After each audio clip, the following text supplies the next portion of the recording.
اب ایک اور یونیورسل ٹروتھ آ رہا ہے. سر یہ جو یونیورسل ٹروتھ ہے نا یہ ساری امتوں پہ فٹ بیٹھتے ہیں. یہودی کہتے تھے ہم اللہ کے چہیتے ہیں, اللہ کے بڑے لاڈلے ہیں, بلکہ وہ تو سمجھتے تھے کہ ہم اللہ کی فیملی سے ہی ہیں کیونکہ ہم پیغمبروں کی فیملی سے ہیں, ہماری نسل ابراہیمی ہے اور ہم chosen people of the lord ہیں, اللہ کے چنے ہوئے لوگ ہیں. چنے ہوئے تو تھے نا, یا بنی اسرائیل اذکروا نعمتی التی انعمت علیکم وانی فضلتکم علی العالمین. لیکن چوزن پیپل تو وہ تھے جنہوں نے واقعی اس حق کو قبول کیا, ورنہ انہی چوزن پیپلز میں سے پیغمبر موجود ہیں اور ان کے ساتھی بندر اور خنزیر کی شکل میں بنا دیے گئے ہیں اصحاب سبت. اصحاب سبت کون تھے؟ وہ یہودی تھے نا جنہوں نے ہفتے کے دن کے شکار کے معاملے میں روگردانی کی تھی. تو وقت کا پیغمبر تو موجود تھا ان کے اندر, یوشع ابن نون. بخاری مسلم دونوں میں حدیث ہے, نبی علیہ السلام نے فرمایا کہ بنی اسرائیل کا انتظام ہمیشہ پیغمبروں کے ہاتھ میں رہا ہے. مسلسل حضرت موسیٰ علیہ السلام سے لے کر عیسیٰ علیہ السلام تک 1400 سال تک ان کی تار ٹوٹی نہیں ہے. ایک پیغمبر موت سے پہلے اپنی جگہ ایک دوسرے پیغمبر کو خلیفہ بنا کے جاتا تھا. 1400 سال تک پیغمبر آتے رہے, 3 کتابیں نازل ہوں, اور حشر یہ ہو رہا ہے. اللہ تعالیٰ ان سے کہہ رہا ہے قُلْ إِن كَانَتْ لَكُمُ الدَّارُ الْآخِرَةُ عِنْدَ اللَّهِ خَالِصَةً مِّن دُونِ النَّاسِ. اے نبی ان سے فرماؤ کہ اگر یہ تم سمجھتے ہو کہ آخرت میں جو جنت ہے, آخرت کی زندگی کے حقدار صرف تم ہی ہو, جنت وہ کہتے ہیں جنت حسین دی کہتے ہیں نا, اور خود حسینی والا ایک کام بھی نہیں, سوٹیں لگا رہے ہیں اور کہہ رہے ہیں جنت حسین کی. اللہ تعالیٰ مارے اگر تم یہ سمجھتے ہو نا باقی لوگوں کو چھوڑ کے جنت کے حقدار صرف تم ہو, فَتَمَنَّوُا الْمَوْتَ إِن كُنتُمْ صَادِقِينَ, تو ذرا پھر یہ دعا کیا کرو, اے اللہ جلدی جلدی موت دے میں جنت میں پہنچ جاؤں. ہاں تو آپ میں سے کون کون تیار ہے؟ یہ لٹمس ٹیسٹ اللہ نے رکھا ہے کہ جو واقعی جنت کا حقدار ہے نا وہ ہر وقت اس انتظار میں رہے گا یا اللہ موت آئے میں جلدی جلدی جنت میں پہنچوں. تمنا کرو موت کی, موت کی دعا کرنے کی اجازت نہیں ہے. بخاری مسلم حدیث ہے, نبی علیہ السلام نے منع کیا کہ کوئی شخص یہ دعا نہ کرے کہ اللہ مجھے موت دے دے مصائب سے تنگ آ کے, کیونکہ وہ مصائب تو آپ کا امتحان ہے. لیکن تمنا کی جا سکتی ہے اگر حالات و واقعات اتنے بگڑ جائیں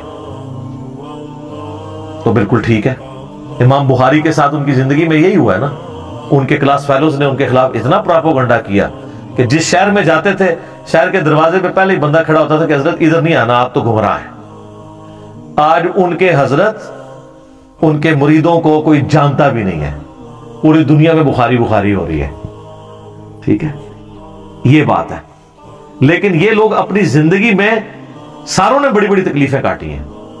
امام حنیفہ رحمہ اللہ کو زہر کا پیالہ پینا پڑا ہے منصور کی جیل کے اندر, زبردستی اور محبت میں.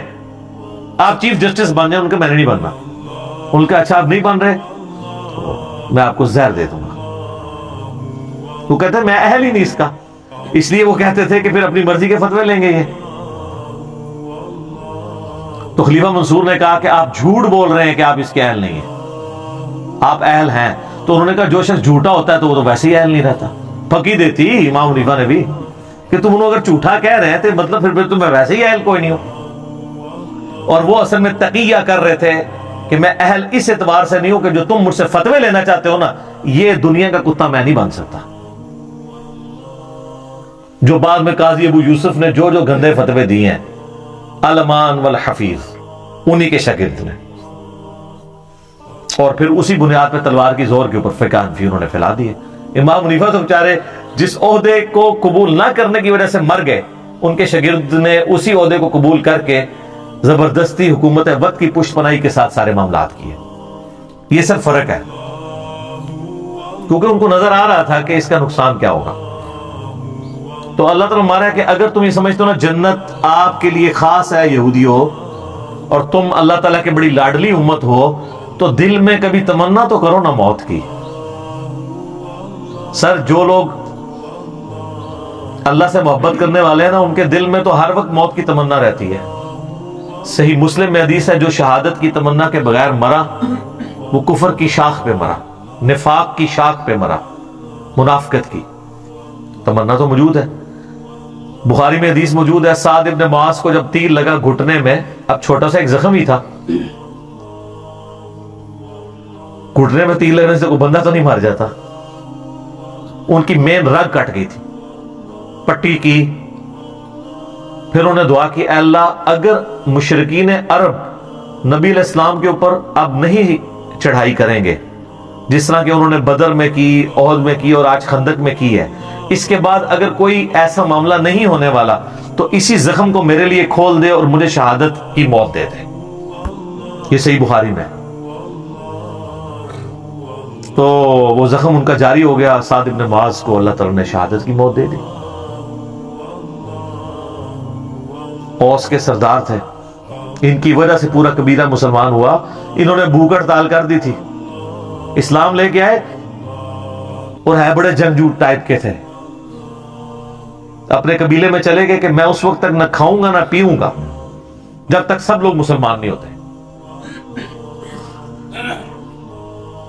سر عمر سیریز میں انہوں نے سعد ابن معاذ کو فلمایا ہے، مدینہ جاتے ہی سب سے بڑا جو سمجھ لینا تلخ تجربہ تھا مسلمانوں کے لیے وہ یہ تھا، کیونکہ مدینہ کا ڈان جو تھا نا وہ سعد ابن معاذ تھا، کوئی چسکتا بھی نہیں سی انہوں تو بغیر، اور ڈان تھے وہاں کے، اور اللہ نے دیکھے کہاں پہنچا دیا، اور ان کو وہ شہادت کی تمنا ملی، کیونکہ بخاری میں موجود ہے نبی علیہ السلام نے خندق کے موقع پہ کہہ دیا تھا کہ یہ آخری دفعہ ہے کہ کافر تم پہ آئے ہیں، اب تم کافروں پہ حملہ کرو گے، اور وہی ہوا۔ اگلے سال نبی علیہ السلام نے پھر 6 ہجری کے اندر عمرے کا ارادہ کیا، وہ صلح حدیبیہ ہو گئی، 7 ہجری میں غزوہ خیبر ہوا، 8 میں فتح مکہ ہو گیا۔ تو مومن تمنا کرتا ہے موت کی اس اعتبار سے کہ اے اللہ اگر دنیا میں میرے لیے کوئی خیر باقی نہیں ہے، میرے لیے زندگی میں امتحان ایسے آنے والے ہیں جن کو میں برداشت نہ کر کے کفر کی زندگی میں نہ چلا جاؤں، اگر اس اعتبار سے کوئی موت کی تمنا رکھتا ہے تو وہ صحابہ کی سنت ہے۔ شہادت کے اعتبار سے جو تمنا رکھتا ہے، کیونکہ اگر آپ تمنا ہی نہیں ہوگی شہادت کی تو آپ جنگ خاک لڑیں گے جا کے۔ خالد ابن ولید جو ہے وہ کس طریقے سے ان کے اعصاب کے اوپر سوار تھے، رومنز کے اور پرشینز کے، وہ سیدھا پہلے تو خط بھجواتے تھے کہ میں وہ قوم لے کے آ رہا ہوں کہ تمہیں شراب اتنی محبوب نہیں ہے، عورتیں اتنی محبوب نہیں ہیں جتنا وہ موت سے محبت رکھتے ہیں۔ تو سر ایسے جو لوگ ہیں جو آپ کے ذہن میں شاید کھر دماغ ہوں، ان کے آگے کون سی سپر پاور ٹھہر سکتی ہے؟ لمیٹڈ ریسورسز کے ساتھ یرموک اور قادسیہ کے اندر انہوں نے ناکو چنے چبوا دیے ان کو۔ تو اللہ تعالیٰ ہمارا یہودی ہو، اگر تمہیں یہ یقین ہے نا کہ تم جنت تمہارے لیے گارنٹیڈ ہے تو ایک دفعہ موت کی تمنا تو کرو اگر تم سچے ہو۔